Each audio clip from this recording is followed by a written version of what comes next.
여러분 안녕하세요. 비욘디 정진희 PD입니다. 오늘 7시 라이브는요. 대한결핵 및 호흡기 학회와 함께하는 건강한 숨, 행복한 삶 코너입니다. 오늘은요.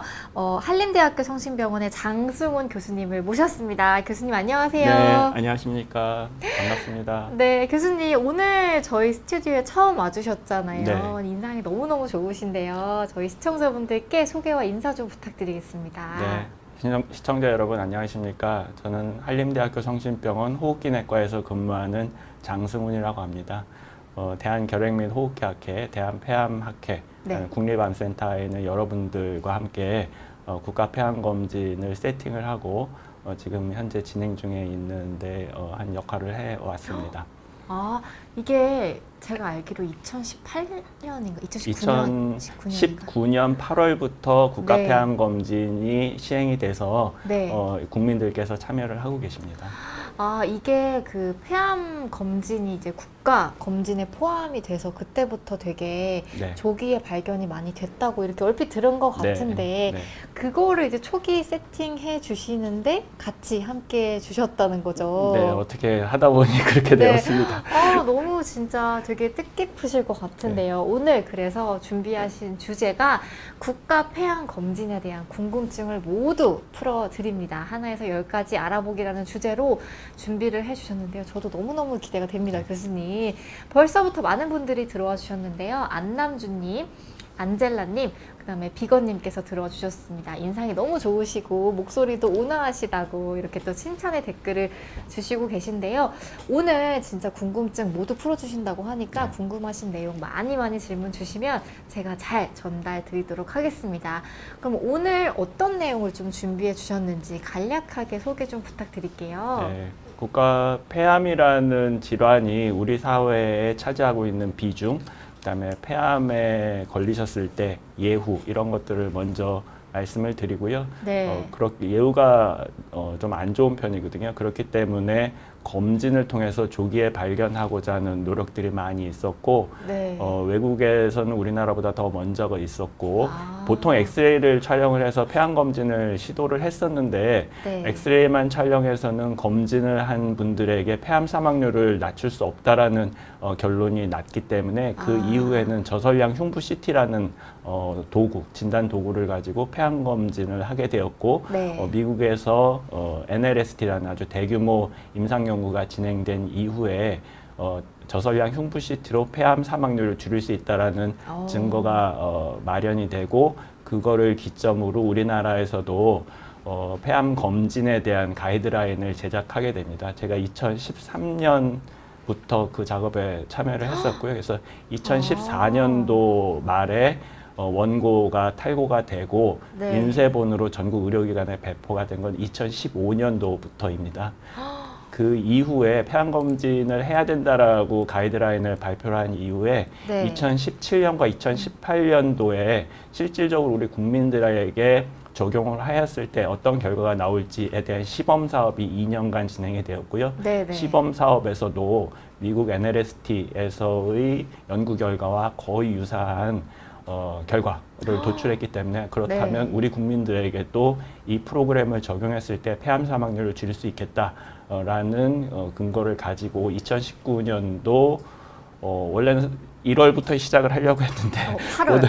네. 모든 1월부터 시작을 하려고는 했었습니다, 맨 처음에. 근데 네. 모든 준비 과정이라는 게 준비하다 보면 여러 기관의 협조나 이런 네, 것들을 해야 네. 되니까 그런 협조 과정에서 한 6개월 정도 이렇게 네. 지나게 돼서 7월, 8월 이 무렵부터 국가에서 이제 정식으로 이 프로그램을 운영하게 되었습니다. 그렇군요. 사실 이게 그 당시에도 되게 뉴스가 많이 나왔어요. 네, 제 그렇죠. 기억에. 네. 아주 대대적인 진짜 검진 프로그램이었던 걸로 기억을 하는데 네. 사실은 어떤 2013년도부터 네. 이게 세팅을 준비했다고 하니까 진짜 많은 전문가들이 미리미리 준비를 했기 네. 때문에 우리가 이런 혜택을 보고 있는 게 아닌가라는 마음이 들면서 되게 또 감사하다는 생각이 드네요, 교수님. 네, 오늘 그래서 이 국가 폐암 검진에 대한 내용을 자세히 소개해 주신다고 하니까요. 질문 많이 주시면 감사드리겠습니다. 근데 벌써부터 궁금해요. 막 엑스레이, 저설량 CT 많은 용어들이 나왔는데 그 엑스레이는 사실 사망률을 줄일 수 없다는 연구에 대해서 말씀 주셨는데 네.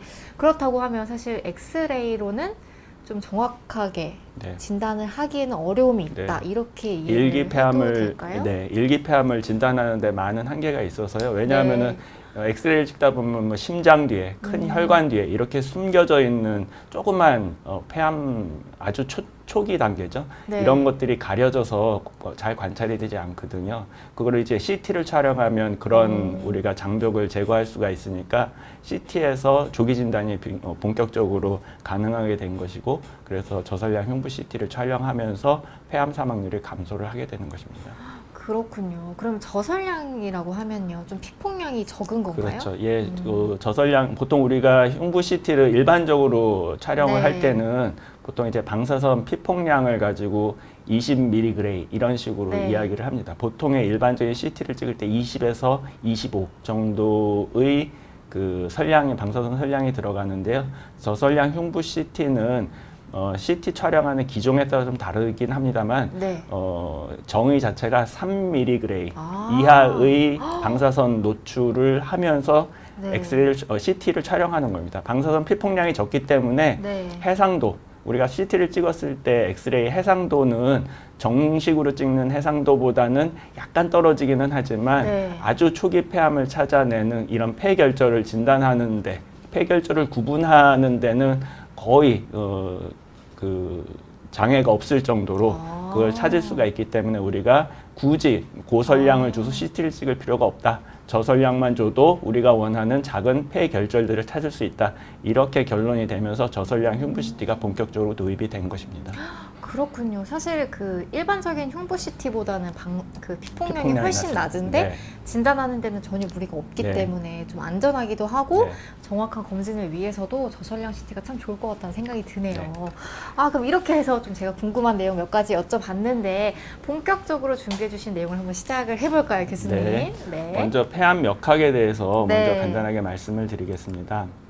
이거는 전 세계 데이터인데요. 네. 남성과 여성 모두를 합쳐서 발생률을 본 겁니다. 유방암이 글로벌 데이터 발생률 1위고요. 네. 폐암이 발생률 2위죠. 글로벌하게 폐암이 2위예요? 네, 굉장히 많이 발생을 합니다. 유방암이 1등이고 근소한 네네. 차이로 이제 폐암이 2등인데요. 사망률을 보면 폐암이 압도적인 1위입니다. 아. 유방암은 상대적으로 사망률이 떨어지죠. 네. 사망률 기준으로 보면 폐암이 압도적인 1위고 대장암이 2위, 그다음에 간암이 3위 이런 식으로 되는데요. 네. 이게 발생률은 작지만 사망률이 높다는 뜻은 무엇일까요? 진단이 되면 치료가 잘 안 되고 결국 네. 돌아가시는 분이 많다. 그러니까 이미 이런, 좀 늦게 진단이 되는 예후가 안 좋다는 네. 뜻이죠. 그래서 폐암이 여러 가지 이제 전 세계적으로 문제가 대두가 되게 됩니다.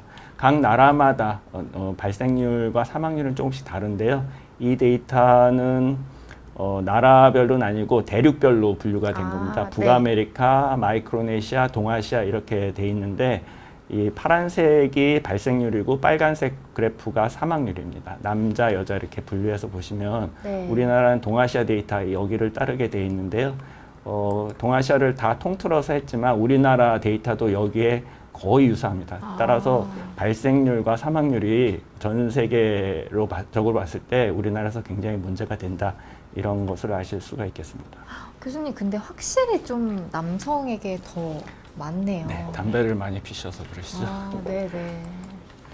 2014년도 데이터의 성별 10대 암 조 발생률입니다. 조 발생률이라고 하면 인구 10만 명당 데이터를 우리가 이야기를 합니다. 남자, 여자의 조 발생률을 봤을 때 남자에서는 발생률 2위고요, 폐암이. 여성에서는 발생률 5위에 해당하는 것이 폐암입니다. 하지만 10대 암 조 사망률을 봤을 때는 남녀 모두 폐암이 압도적인 1위를 차지하고 있죠.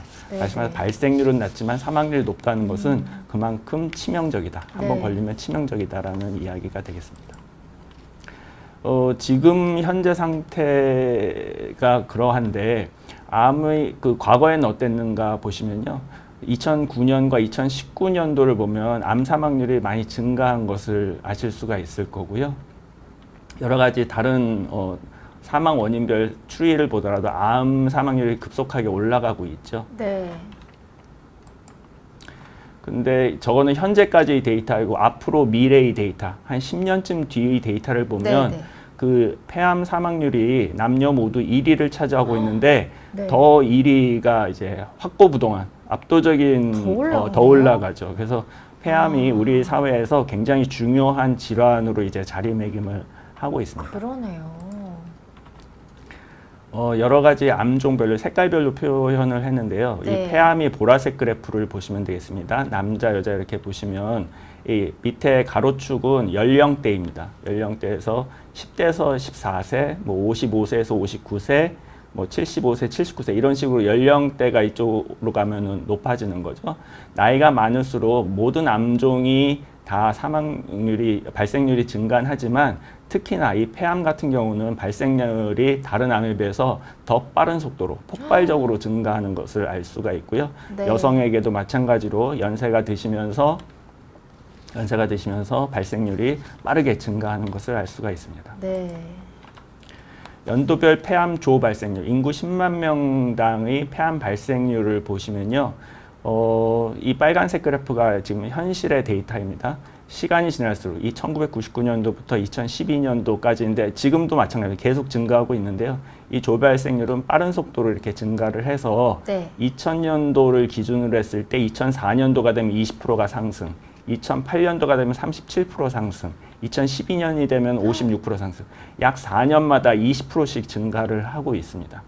연령 네. 표준화 발생률이라는 것은 인구 사회에서 그 고령화라고 하죠. 이게 네네. 인구 분포, 연령 분포가 매년마다 좀 다를 겁니다. 그래서 2000년도의 인구의 연령 분포에 다른 연도를 다 맞춘 겁니다. 2000년도의 연령 분포라면 어떨까?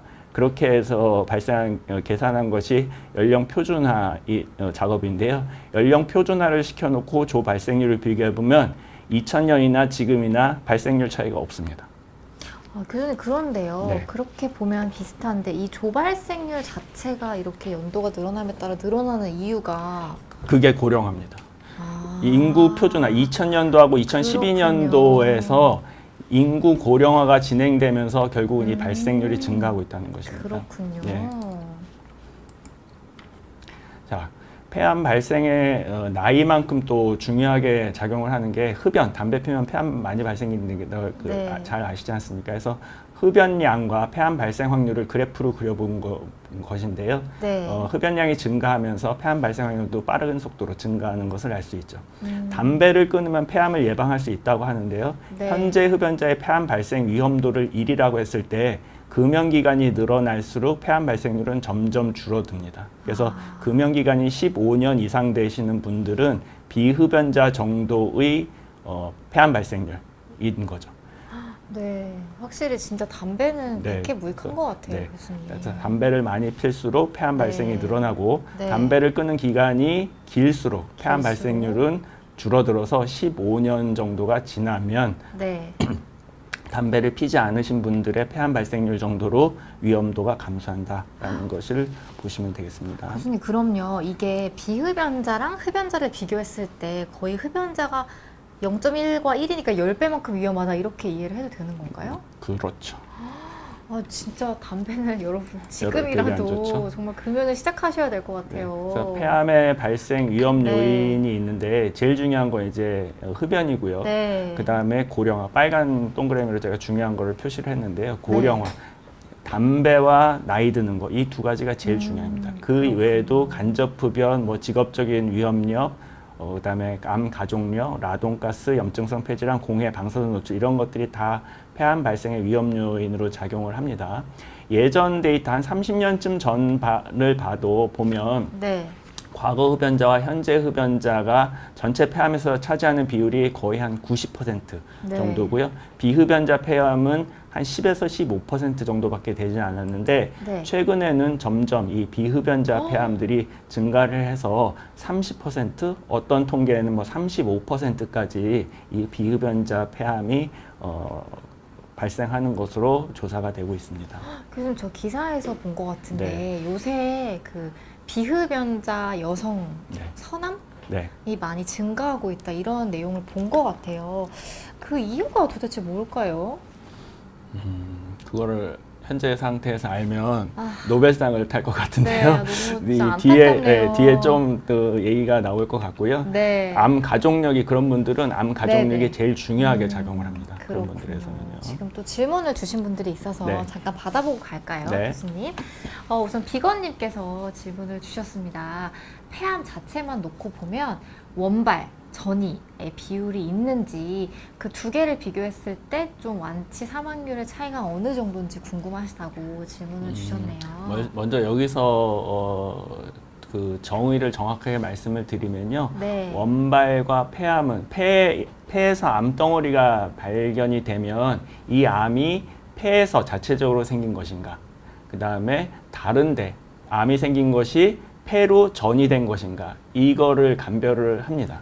그래서 다른 데서 예를 들어서 대장이나 간암, 위암 이런 것들이 생겼다가 폐로 전이돼서 폐에서 혹이 발견되는 경우에는 폐암이란 표현을 하지 않습니다. 그거는 위암의 폐전이 이렇게 이야기를 합니다. 위암인 거죠? 그렇죠. 네네. 위암이죠. 그래서 저 질문하신 비건님께서 질문하신 원발 폐암과 전이 폐암이 어떤 의미로 전이 폐암이라는 말씀을 하셨는지는 모르겠으나 폐암이 전이를 해서 뼈로 전이되든지 간으로 전이되든지 이런 거는 우리가 사기라고 하고요. 네. 원발 폐암하고 전이 폐암은 지금 비교의 대상이 아닌 거죠.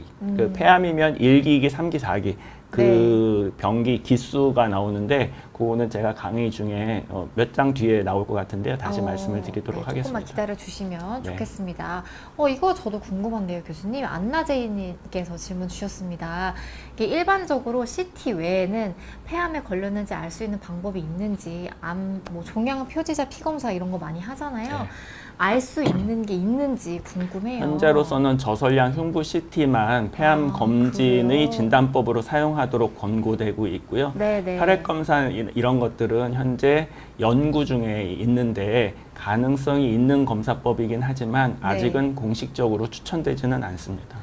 그렇군요. 다른 암 같은 경우에는 이제 종양 표지자가 딱 있는 경우도 있는데 폐암은 아직까지는 네. 저설량 CT만이 좀 네. 정확하게 진단을 네. 할 수 있다. 이렇게 설명 주셨습니다. 그다음에 안난주님께서 가족력에 대해서 질문을 주셨습니다. 시어머니께서 폐암으로 돌아가셨는데요. 남편이랑 제 자녀들도 폐암 검사가 필수적인지 질문 주셨습니다. 검사를 하시면 좋은데 담배를 많이 피시고 연령이 많으신 분들은 언제부터 언제까지 검사해라 이렇게 결정이 돼 있는데요. 네네. 담배를 피지 않으신 분들은 위험성이 있다는 건 알고 있지만 몇 살부터 검진이 필요하다 또는 몇 년 주기로 검진이 필요하다 이런 것은 아직 연구 중에 있고 결정되지가 않았습니다. 그렇군요. 그 다음에 또 뇌전이가 되셨다고 해요. 그래서 폐에서 뇌로 전이가 잦은지도 네. 질문 주셨습니다. 폐에서 폐암이 전이되는 몇 개의 장기, 호발 장기가 있는데요. 그 중에 뇌가 포함이 됩니다. 그래서 잘 전이되는 건 폐에서 폐, 예를 들어서 오른쪽 폐에서 왼쪽 폐로 이런 식으로 폐에서 폐로 전이되는 게 제일 흔하고요. 네. 그 다음에는 간, 뼈, 뇌, 부신 이 네 개의 장기가 가장 전이를 잘하는 호발 장기로 되어 있습니다. 그렇군요. 또 안젤라님께서도 전이에 대한 질문을 주셨는데 이제 폐암 4기를 진단 받으시고 다른 장기에도 전이가 됐나 봐요. 네. 이게 원발이 폐암인지 어떻게 알 수 있는지 질문을 주셨습니다. 조직 검사를 해서 네. 그 어디에서 시작했는데 우리가 그 면역화학 그 면역 이뮤노히스토 면역 조직 염색 이런 것들 혹은 유전자 분석 이런 것들을 하면 대충 이 암이 어디에서부터 시작됐는지 알 수 있거든요. 네. 그런 진단 과정을 거치셔서 알 수가 있을 것 같습니다. 그렇군요. 그럼 질문이 계속해서 들어오고 있는데요. 일단은 설명을 조금 더 들어보고 네, 강의할 받아보도록 것이 하겠습니다. 많아서 네, 진도를 빨리 좀 준비해주신 나가야 될 내용이 것 또 같습니다. 많아가지고 네. 네. 우리나라 그래서 연령 표준화 폐암 조발생률의 변화를 보면 전체적으로는 큰 변화가 없다고 말씀을 드렸고요. 네. 남성은 조금씩 줄어들고 있습니다. 왜냐하면은 우리나라 이제 금연에 대한 홍보, 교육 이런 것들이 많이 되고 있어서 네. 남성분들이 담배를 끊는 분들이 많이 계시거든요. 그래서 남성의 연령 표준화 그 폐암 발생률은 조금씩 감소하고 있고요. 아까 PD님께서 말씀하신 네. 비흡연 여성 폐암 이런 문제들 때문에 여성 폐암은 조금씩 증가를 하고 있는데요. 그러네요. 대부분의 선진국들에서 공통적으로 관찰이 되는 현상입니다. 네. 폐암은 조직형에 따라서 굉장히 여러 가지가 있는데 네. 그중에 편평상피암, 선암, 대세포암, 소세포암 요 네 가지를 4대 조직형이라고 표현을 합니다. 네. 편평상피암과 선암 대세포암을 묶어서 비소세포폐암이라고 하고요. 네. 소세포폐암은 소세포폐암 이렇게 하는데 이렇게 나누는 이유는 치료법이 완전히 다르기 때문에 이렇게 분류를 하고요. 네. 요즘은 면역치료제, 표적치료제 이런 것들이 많이 개발돼서 임상에서 사용되고 있기 때문에 과거에는 비소세포폐암 이렇게 분류를 하다가 그걸 편평상피암과 비편평상피암 이렇게 크게 둘로 나눠서 이야기를 하기도 합니다. 네. 대체적으로 비율은 이 선암이 한 40% 정도 되고 제일 많네요. 네, 소세포폐암이 한 10에서 15%, 네. 편평상폐암이 30% 정도 되는데요. 점점 시간이 갈수록 이 선암 비율이 늘어나고 이 WH에서 조직형 분류나 진단법을 다시 개정을 했기 때문에 이 대세포암은 좀 줄어드는 감이 있습니다. 그다음에 상대적으로 이 편평상피암 수치가 조금씩 줄어들고 있습니다. 네. 우리나라 이제 조직형 폐암으로 진단됐을 때 조직형 분포를 보시면요, 흡연율은 조금씩 이제 감소하고 있습니다. 네. 소세포 폐암은 약간 감소는 하지만 큰 차이가 없고요. 편평상 폐암은 담배를 끊으시면서 점점 줄어들고 있는 반면에 선암은 빠른 네. 속도로 늘어나고 있고요. 사람이 진짜 네, 많으시네요. 그거는 남녀 공통해서 나타나는 현상인데 남자에서도 선암은 늘고 편평상 폐암은 줄어들고 여성에서는 역시 마찬가지로 선암이 폭발적으로 늘고 있는 상태입니다. 네.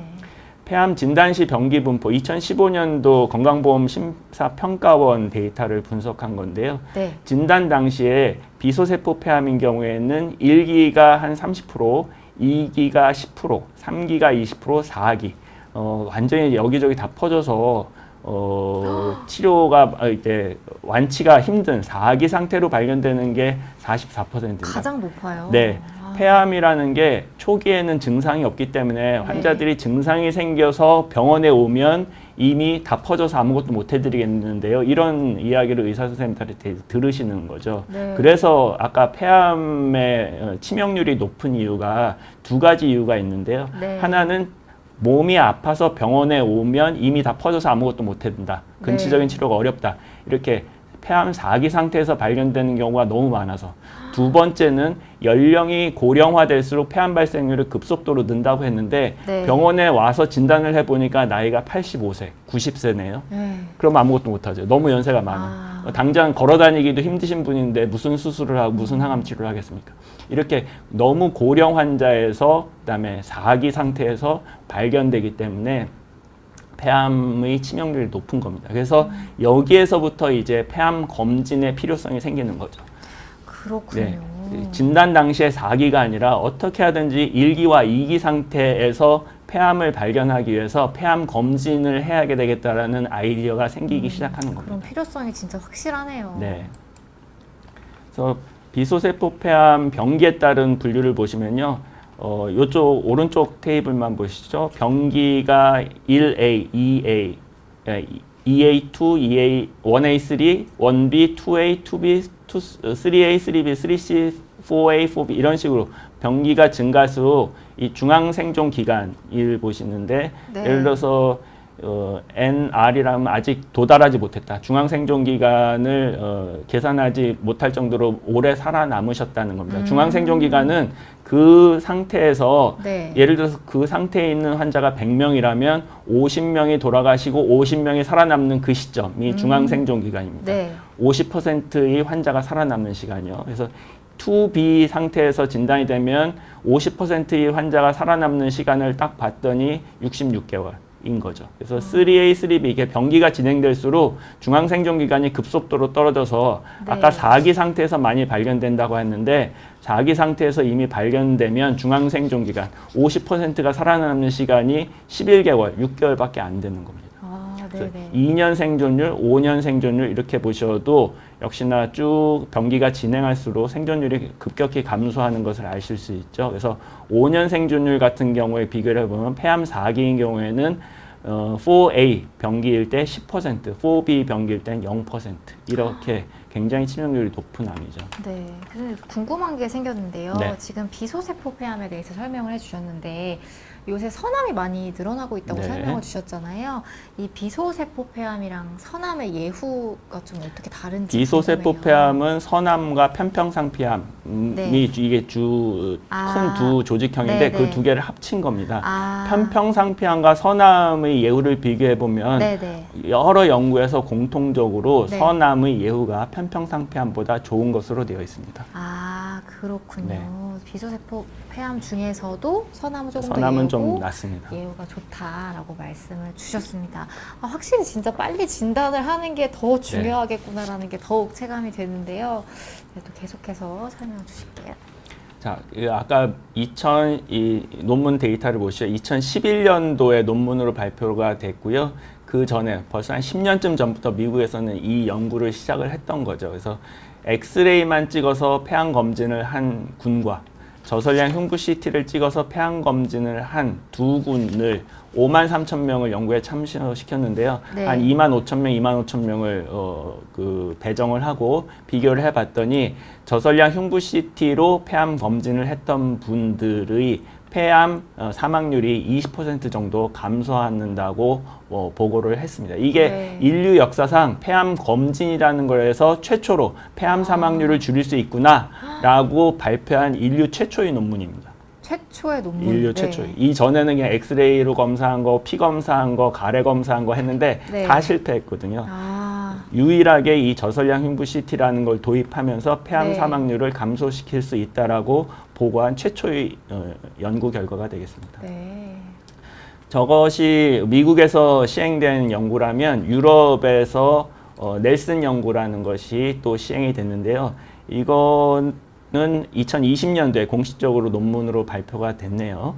그때 폐암 검진, 저설량 흉부 CT를 촬영한 군과 아무것도 하지 않은 그냥 일반적으로 그냥 아프면 병원에 가고 괜찮으면 병원에 안 가시고 그렇게 두 군으로 나눠서 연구를 한 결과 네. 폐암 검진을 했더니 폐암 검진군에서 폐암 사망률이 24% 감소하는 아까 것과 비슷하죠. 확실하게 네. 저설량 흉부 CT로 폐암 검진을 하면 사망률을 줄일 수 있다라는 데이터를 낸 두 번째 연구 결과가 되겠습니다. 그래서 비슷한 결과네요. 네, 비슷합니다. 남자와 성별로 분류해서 봤을 때 남자에서 네. 한 26%의 사망률 감소가 관찰이 됐고요. 여성분에게서는 39%, 여성분이 더 와. 효과가 좋죠. 네네. 39%의 사망률 감소가 관찰이 됐었습니다. 그래서 미국에서 최초의 연구 결과가 나온 이후에 우리나라에서도 2013년도부터 이 작업을 제가 했다고 말씀을 드렸고 폐암 검진 권고안 재정위원회라는 것에서 여러 가지 문헌 고찰을 통해서 폐암 검진을 저설량 흉부 CT로 시행을 해야 된다. 대상자는 30감년 이상의 흡연력이 있으면서 금연 후 15년이 경과한 사람은 빼고 금연하고 15년 미만의 이 과거 흡연자와 현재 흡연자를 포함해서 이 검진을 해야 된다라고 발표를 했고 네네. 연령은 55세부터 74세의 폐암 발생 고위험군 그다음에 방법은 저설량 흉부 CT 네. 검진 주기는 매년 이렇게 하라고 권고를 했었고요. 이 당시에는 뭐 객단 검사나 이런 혈액 검사 등은 검진의 도구로 사용하지 말라 이렇게 권고를 했었습니다. 아, 이게 그러니까 2014년에 발표가 네, 된 저희가 거죠? 공식적으로 아. 그 문서 작업을 했고 네. 인쇄돼서 배포된 거는 2015년도 초입니다. 네네. 그래서 저런 것들을 바탕으로 해서 정부에서는 2017년도부터 2018년 2년에 걸쳐서 폐암검진 시범 사업이라는 걸 했었고요. 우리 국민 13,692명을 대상으로 진행을 했었는데 역시나 그 결과를 보시면 이 시범 사업을 한 결과 조기 폐암, 1기와 2기 폐암이 네. 70%로 발견이 됩니다. 아까 그냥 일반적인 진료 네네. 상황에서 1기나 2기는 뭐 3, 40%밖에 네네. 되지 않았잖아요. 근데 검진을 하면 1, 2기 상태에서 찾아낼 수 있는 환자가 무려 70%나 된다. 그러니까 확실하게 와. 검진의 효과가 있겠구나라고 이야기를 하고 네. 우리나라 국가검진으로 도입을 한 겁니다. 엄청 유의미하게 올라갔어요. 네, 그 데이터를 다시 네. 좀 자세하게 보면 폐암검진 시범 사업과 미국에서의 연구 결과 라즈 이 판정 기준이 좀 달라서 그렇습니다. 이거 말고 요 라즈라고 표현되어 있는 요 데이터를 비교해 보시면 요 두 개 폐암검진 시범 사업과 미국에서의 연구 결과가 거의 유사하게 관찰되는 것을 알 수 있고요. 폐암 검진 양성률, 위양성률, 검사 양성률, 위양성률, 폐암 발견률 등등이 미국 연구와 우리나라 시범 사업이 굉장히 유사한 데이터를 보여주고 있고 네. 검진의 퀄리티, 의료의 수준 이런 것들에서는 우리나라가 미국보다 조금 더 압도하고 있는 그런 데이터입니다. 네. 그래서 저런 백그라운드를 가지고 네. 국가 폐암 검진을 이제 정식으로 도입을 하자 이렇게 결정을 하는데 국가암관리위원회라는 것이 있습니다. 그래서 2018년 11월에 회의를 거쳐서 폐암 검진을 국가 검진으로 도입하기로 확정을 했고요. 여러 가지 법령 개정, 그다음에 건강보험공단 이런 그다음에 각종 폐암 진료에 관여하는 여러 학회의 도움을 얻어서 그것들을 다 인프라를 만들고 실질적으로 국민들께 그 서비스를 제공한 것은 2019년 8월부터 8월에 드디어. 네, 와. 그 국가 폐암 검진을 하게 되는 겁니다. 네. 그래서 보도자료 2018년 12월 달에 국가 폐암 검진으로 맞아요. 폐암이 추가되었다. 이런 보도자료가 나온 적이 있었고요. 그래서 네. 그 전에도 우리나라는 국가 암 검진, 그 당시에 5대 암 검진이라고 해서 네. 위암, 대장암, 간암, 유방암, 자궁경부암에 대해서 시행을 하고 있었는데 저 2018년도 말에 암검진위원회에서 결정을 하면서 폐암 환자를 대상으로 55세부터 74세, 30감년 흡연력과 금연한 지 15년이 경과하지 않은 폐암 발생 고위험군을 대상으로 저설량 흉부 CT를 1년마다 촬영을 해라 이렇게 발표를 하게 됩니다. 와, 이런 좀 히스토리를 거쳐서 네. 이런 혜택을 볼 수 있게 프로그램이 만들어졌네요. 네. 그래서 그거를 좀 더 네. 자세하게 살펴보면 네. 폐암은 아까 우리 검진은 1년마다 하는 거를 권고안을 만들긴 했는데 여기는 2년으로 돼 있네요. 그 다음에 54세부터 74세 남녀 네. 중 폐암 발생 고위험군이고 아까 30감년 이상의 흡연력과 15년, 금연한 지 15년이 경과하지 않은 현재 흡연자, 과거 흡연자를 모두 검진을 하라. 이게 권고안인데 네. 여기는 2년으로 돼 있고 과거 흡연자는 빠져 있고 현재 흡연자만 오. 돼 있죠. 요게 지금 현재 국가 폐암 네네. 검진인데 이 이유는 비용 문제입니다. 아, 네네. CT를 모든 국민들한테 이 고위험군 국민들한테 제공하려 이게 천문학적인 돈이 드는 이게 사업이거든요. 사실 사회 경제적인 비용을 생각할 수밖에 없으니까요. 네, 맞습니다. 그래서 일단은 시작은 그렇군요. 2년마다 하는 걸로 국가 폐암 검진 서비스는 제공이 되고요. 이분들이 이제 검진을 하면 그 결과를 가지고 상담을 받으시러 병원에 오거든요. 근데 병원에서 여러분들을 진료하시는 선생님들께서 이런저런 이유를 달아서 그다음 국가검진은 2년마다 제공이 되니까 그 중간에 1년째 해당되는 거는 이런저런 이유를 달아서 그냥 건강보험으로 촬영을 하실 수 있도록 네네. 그렇게 처방을 내려주시는 경우가 상당히 많습니다. 아, 그렇군요. 그다음에 현재 흡연자만 현재는 대상이 돼 있는데 네네. 조만간 우리 국가검진 항상 모든 그 프랙티스는 하다 보면 이게 네네. 경험이 쌓이면서 스무스하게 더 잘 할 수 있지 않습니까? 그래서 일단은 현재 경험적으로 맨 처음에 시작을 한 거고 네. 조만간 한 몇 년 아주 길어도 한 2, 3년이 지나지 않은 시점부터는 네. 금연한 지 15년이 경과하지 않은 과거 흡연자들도 이 검진에 포함시켜 드릴 예정으로 있습니다. 아, 그러니까 현재는 현재 흡연자만 포함이 네, 되어 있는데 현재는. 조금 더 확대되지 않을까 하는 네. 그런 또 말씀 네. 주셨습니다. 그다음에 현재는 연령과 그다음에 흡연력 이 두 가지로 폐암 검진 대상자를 선정을 했는데요. 그거 말고도 암 가족력, 간접 흑역, 직업력, 그다음에 기저 폐질환, 뭐 공해 등등의 다른 위험 요소를 갖고 위험 요소들 때문에 폐암이 걸리실 수 있는 분들이 계시거든요. 그래서 네.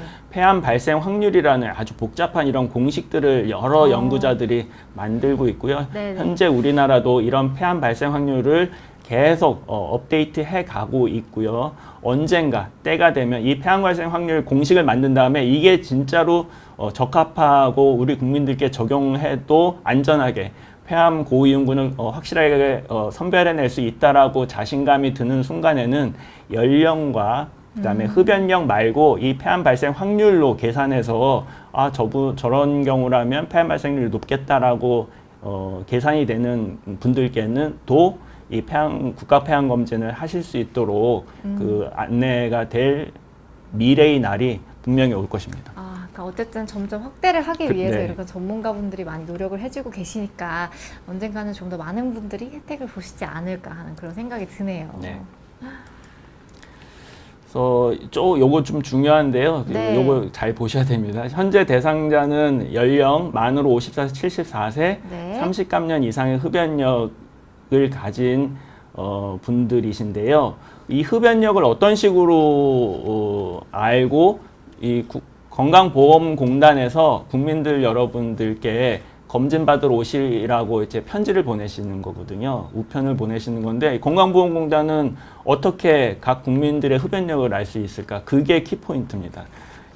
그 흡연력을 파악하는 거는요. 해당 연도 전 2년 내 일반 건강검진 또는 생애 전환기 건강검진 포함 또는 건강보험 금연치료 참여자의 흡연력 문진표로 흡연력이 확인돼야지 건강보험공단에서 이분은 담배를 많이 피우셨으니까 검진해야 되겠구나 하고 편지를 보내는 겁니다. 그러니까 여러분들이 일반 건강검진 받으시라고 나라에서 그거를 우편을 받았는데 그거 네. 검진 안 받으시는 분들 많잖아요. 네네. 이거를 검진을 안 받으면 나라에서 그 폐암 검진 받으시라고 편지를 못 보내는 겁니다. 그러니까 일반 건강검진 혹은 네. 금연치료를 네. 받아야지만 거기 받아서 거기 가면 항상 네네. 이제 설문지 작성하고 네네. 하는 게 있거든요. 거기 설문지에서 내가 담배 얼마 폈고 언제 끊었다 이거를 정확하게 기록을 해야지 그거를 보고 건강보험공단에서 나중에 검진 받으러 오시라고 편지를 보내는 건데 아예 이 일반 건강검진을 하러 가시지 않으면 네네. 담배를 많이 펴도 나라에서 검진 받으러 오시라고 연락을 안 드리는 거죠. 그러니까 이 레터를 받기 위해서는 이 두 가지 방법은 해야 둘 중에 됩니다. 하나는 꼭 네. 참여를 네. 이게 진짜 중요한 포인트네요. 나라에서 그냥 일반 검진이 그냥 단순하게 피 검사하고 엑스레이 찍고 이런 것들이거든요. 네, 뭐 별거 네. 아니다라고 안 가시면 안 되고요. 네. 이거 받으시면 꼭 가셔서 그냥 엑스레이도 찍고 피 검사도 하시고 하면 그 하기 전에 그 문진표 작성을 하는데 그거를 보고 폐암 검진 대상자인지 아닌지를 판정을 해서 건강보험공단에서 편지를 보내드리는 겁니다. 그렇군요. 이거 꼭 잘 네. 기억을 하셔야겠네요.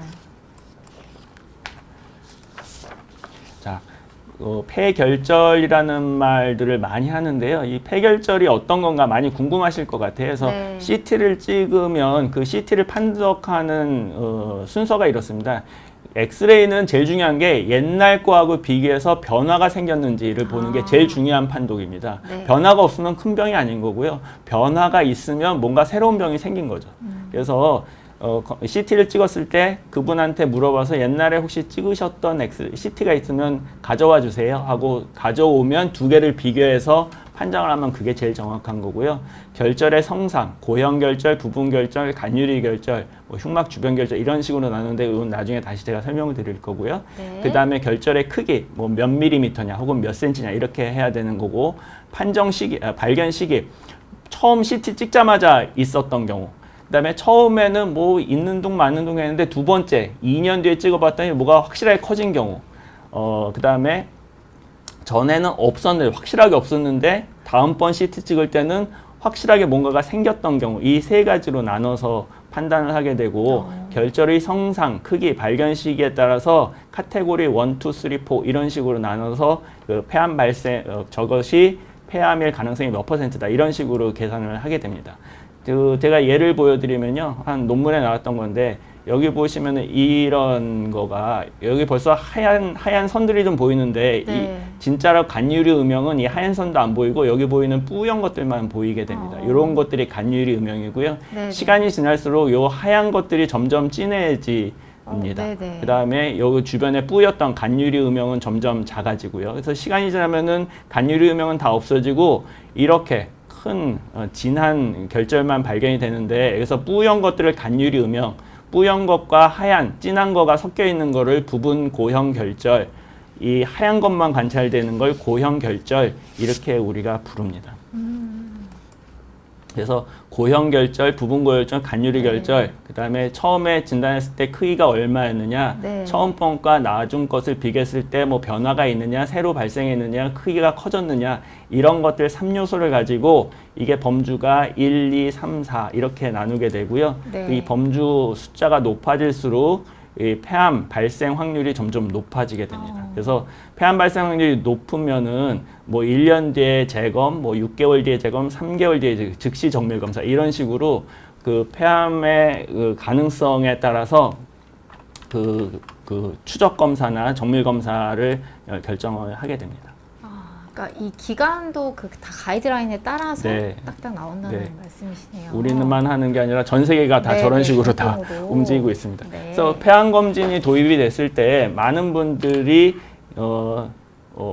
위양성률이 높게 검진을 하면 위양성률이 높거든요. 그럼 그거를 가짜 환자를 대량으로 양산하는 거다 하면서 반대하는 뉴스도 많이 생기고 보고 나오고 그랬었는데요. 그거는 아닌 것 같아요. 그래서 그 먼저 용어부터 정확하게 해야 되는 게 폐암 검진을 해서 양성이라는 게 폐암이라는 얘기가 아닙니다.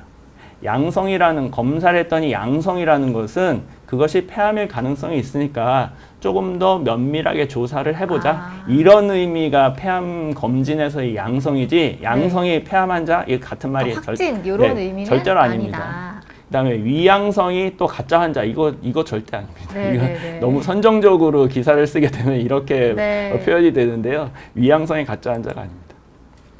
그래서 모든 검사를 하면 검사를 했을 때 우리가 피 검사를 했을 때 어떤 물질의 농도를 잰다면 낮은 농도부터 이제 높은 농도까지 쭉 이제 아날로그식으로 검사가 되잖아요. CT에서 발견된 결절의 크기도 뭐 1mm, 2mm, 3mm 이렇게 쭉 아날로그식으로 변화가 될 겁니다. 이거는 인간이기 때문에 디지털식으로 0 아니면 이게 아니거든요. 순차적으로 변하는데 우리가 검사 양성, 음성 이렇게 결정하는 거는 뭔가 인위적으로 커트라인을 정해줘야지 되지 않습니까? 이 커트라인은 사람이 정하는 겁니다. 사람이. 그다음에 폐암이 있다 없다 이렇게 하는데 검사 양성인 중에서도 진짜로 폐암이 있는 경우, 검사 양성이지만 폐암이 없는 경우 이렇게 나눠질 수 있지 않습니까? 검사 음성도 마찬가지. 검사도 마찬가지. 검사 음성인데 폐암이 진짜로 있는 경우 없는 경우인데 그거를 표현을 하면 폐암이 있고 검사도 양성이면 진짜 양성, 진양성이고요. 검사는 양성인데 폐암이 없으면 위양성. 검사 음성, 폐암이 있으면 위음성, 진음성 이렇게 우리가 표현을 하는 거고. 진양성률은 다른 말로 민감도라고 표현하는데요. 폐암이 있는 분들 분모가 이거고 그 중에서 검사 양성인 분이 이게 진양성률, 민감도라고 우리가 표현을 하고요. 그다음에 위양성률은 폐암이 없는 분들 중에 진짜로 폐암이 위양성인 경우 이게 위양성률이 되겠습니다. 조금 헷갈리긴 하는데 이렇게 표를 보니까 또 이해가 가네요. 그래서 어떤 우리가 검사를 개발을 하면요. 그 민감도, 진양성률과 위양성률을 가로축, 세로축 이렇게 해서 우리가 아까 커트라인을 인위적으로 결정을 한다고 했잖아요. 인위적으로 예를 들어서 폐 결절의 크기면 2mm로 했을 때, 3mm로 했을 때를 해보면 이 각 검사가 갖는 특성이 있습니다. 그래서 어떤 한 검사는 이런 하나의 곡선을 이런 식으로 갖게 되고요. 그 저설량 흉부 CT가 차지하는 이 그래프는 요 0. 우리가 이거는 ROC 커브 AUC라고 보통 표현을 하는데요.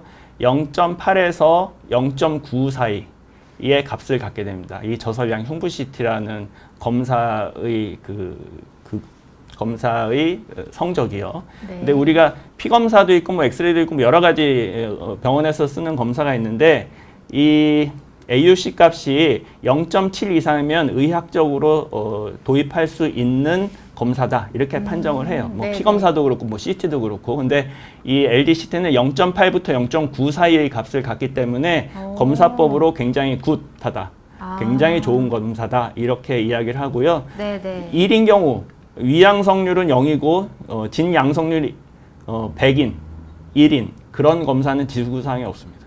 어떤 검사든지 간에 항상 네네. 이게 정확도가 100%는 아니거든요. 네네. 하지만 이 저설량 흉부 CT라는 값은 굉장히 좋은 성적을 갖고 있는 검사법이다. 이렇게 이해를 하시면 되겠습니다. 그러니까 검사법을 판정하는 기준이 있는데 네. 그 기준 안에서도 굉장히 우수한 네. 검사법이다. 우리가 어떤 혈액 검사를 개발을 했는데 이런 네. 식으로 테스트를 해봤더니 네네. 검사를 봤더니 0.6밖에 안 된다. 그러면은 그 검사는 개발을 했어도 임상 병원에서 사용을 할 수가 없어요. 검사로서 좀 너무 좋지 않은 검사다. 네네. 나쁜 검사. 이렇게 돼서 임상에 도입이 되지 않습니다. 네, 그런 걸로 보면 이 저설량 흉부 CT가 폐암을 진단하는 능력은 굉장히 우수하다고 보시면 되겠습니다. 네. 폐암검 모든 검사라는 게 한 번의 검사로 폐암이다 아니다 이렇게 확진하는 그런 방법은 없거든요. 그래서 폐암 검진은 2단계로 접근하는 것들을 고려를 하고 있는데요. 민감도가 높은 검사로 폐암일 수 있는 것들을 다 걸러내고 네. 한번 걸러진 것들을 가지고 2차 테스트 특이도가 높은 검사로 2차 테스트를 해서 폐암이 아닌 것들을 다 버리고 진짜로 폐암일 것 같은 것들만 조직 검사를 해서 폐암으로 확진하는 그런 전략을 선택을 해야 되고요. 네. 아직 폐암 검진 쪽에서 이 저설량 흉부 CT 민감도는 거의 90%에 육박을 하거든요. 네네. 그래서 민감도가 좋은 검사 저설량 CT로 검사를 해서 뭔가를 찾아내면 거기에 많은 결절들이 발견이 될 건데 그 중에서 폐암이 아닌 것들이 이제 버려나가는 작업이 있는데 이게 아까 말씀드린 혈액 검사 종양 표지자 이런 것들이 향후에 이런 역할을 할 가능성이 많다고 생각을 합니다. 그렇군요. 그래서 아직은 폐암 검진에 대한 여러 가지 진단 기법이나 이런 게 개발되는 과정이고 아직 확정된 건 아니고요. 세월이 지날수록 더 좋은 검사법들이 계속 도입이 되면서 불필요한 검사를 없애는 그런 쪽으로 진행이 될 거고요. 네. 이 폐암 검진에서 이 미래 지향점은 한국형 폐암 발생. 이게 민족마다 약간 다르거든요. 그래서 네. 한국형 폐암 발생 예측 모델을 개발을 해야 되고 아까도 말씀드린 폐암을 진단할 수 있는 혈액 검사, 생물 표지자가 대표적인 건데요. 그런 것들을 개발을 해야 되고 폐암 검진 방법에 대한 연구. 그다음에 지금은 1년마다 한 번씩 CT를 찍는 거로 돼 있는데 네네. 3년마다 찍어도 될지 5년마다 찍어도 될지 이런 것들에 대한 주기로. 주기를 결정하는 것도 앞으로 우리가 연구를 통해서 결정을 해야 되고 네. 폐암 검진이라는 게 수도권에 있는 분들은 검진 받으러 오기 쉽죠. 근처에 병원에 있으니까. 하지만 네. 농어촌에서 근무하시는 분들은 의료기관, 검진 받으러 의료기관까지 가는 게 너무 또 불편할 수가 있기 때문에 그분들의 의료 접근성을 개선하는 폐암 검진 인프라라고 보통 얘기를 하는데요. 그런 것들을 개선하는 노력이 필요하고 또 검진도 검진이지만 어차피 담배를 피해서 이 폐암이 걸리는 거기 때문에 금연 프로그램을 어떻게 적용을 해서 국민들이 금연을 해서 폐암이 안 걸리시게끔 하는지 거기에 대한 연구도 필요할 거고 네. 엄밀하게 얘기하면 저설량 흉부 CT를 꼬박꼬박 해서 폐암을 조기 발견해서 폐암 사망률을 줄이는 것보다는 금연을 해서 폐암 사망률을 줄이는 게 훨씬 더 효과적이에요. 제가 몇 네, 배까지는 네. 얘기 안 하지만 못해도 1.5에서 2배 정도는 네, CT 네. 열심히 찍는 것보다는 담배를 끊는 게 네. 우리나라 국가적으로 폐암 환자를 줄이는 첩경이라는 걸 다시 한번 강조를 해드리면서 오늘 네. 강의를 마치고자 합니다. 감사합니다. 네. 오늘 이렇게 해서 진짜 많은 이야기를 말씀을 해주셨어요. 어떻게 그 폐암 검진이 국가 검진에 이렇게 속해 있는지, 어떤 그런 기나긴 여정을 통해서 들어왔고, 많은 분들이 혜택을 보고 계신지부터 해서 앞으로 이 폐암 검진을 위해서 어떤 노력을 해야 되는지까지 설명을 해주셨는데요. 오늘 진짜 유익한 시간이 되었던 것 같습니다. 오늘 이렇게 첫 라이브 해보셨는데 어떠셨어요, 교수님? 좀 떨리고요. 말씀 너무 잘해주시는데요. 유튜브 방송은 처음 해보는데 네. 좋은 경험이었던 것 같습니다. 아무튼 네. 제가 말주변이 없는데 1시간 동안 이 자리를 네. 뜨지 않고 여기 잘 시청해 주신 시청자 여러분들께 또 감사의 말씀을 드립니다. 오늘 진짜 유익한 강연을 해주셔서 저뿐만 아니라 많은 시청자분들께도 도움이 되는 방송이었던 것 같습니다. 비건님께서도 오늘 정말 자세하게 알려주셔서 감사합니다라고 말씀을 주셨는데요. 오늘 딱 질문이 조금 많은데 네. 딱 두 네. 개만 딱 받아볼게요. 네. 질문에서 어떤 걸 한번 교수님께서 혹시 눈에 띄시는 질문이 있으실까요? 안젤라님 사연이 길어서 한번 읽어보고 제가 조언을 드릴 수 있는지 한번 보겠습니다. 네. 아까 요거는 질문을 받아주신 것 같아요. 그렇군요. 네네. 네. 그리고 원빈님 질문 한번 받아볼까요? 네. 혹시 조직 검사는 아직까지 국가에서 안 해주는 거죠? 라고 네. 질문 주셨는데. 폐암 검진을 해서 네. 결절 유무, 그다음에 결절의 크기 이런 등등에 따라서 범주 1, 2, 3, 4로 이렇게 나눈다고 말씀을 드렸고요. 네네. 거기서 어떤 결절이 발견이 돼서 정밀 검사, 뭐 3개월 뒤에 6개월 뒤 혹은 조직 검사 혹은 뭐 페트CT 같은 또 다른 정밀 검사 이런 것들을 하는 것은 검진의 문제가 아니라 그때부터는 진료의 문제이기 때문에 네네. 건강보험에서 해결을 합니다. 예. 그렇군요. 건강보험으로 네, 또 넘어가게 된다. 건강보험에서 진료의 과정입니다. 네. 그때부터는요. 라고 말씀을 주셨습니다. 사실 아직 질문을 다 받지 못했는데 저희가 시간이 다 돼서 아쉽지만 오늘은 이렇게 마무리를 해봐야 될 것 같습니다. 못다한 질문이 있으면 저희 비욘드 홈페이지에 댓글 남겨주시면 또 저희 많은 멘토님들이 댓글 달아주시니까요. 참고해 주시고요. 오늘 이렇게 방송을 마무리하면서 인사드리도록 하겠습니다. 오늘 1시간 동안 교수님 너무너무 감사드리고요. 또 많은 분들 댓글 주시고 응원해 주셔서 감사의 말씀 드리면서 또 8시에 다시 인사드리도록 하겠습니다. 여러분 너무너무 감사합니다. 네, 감사합니다. 감사합니다.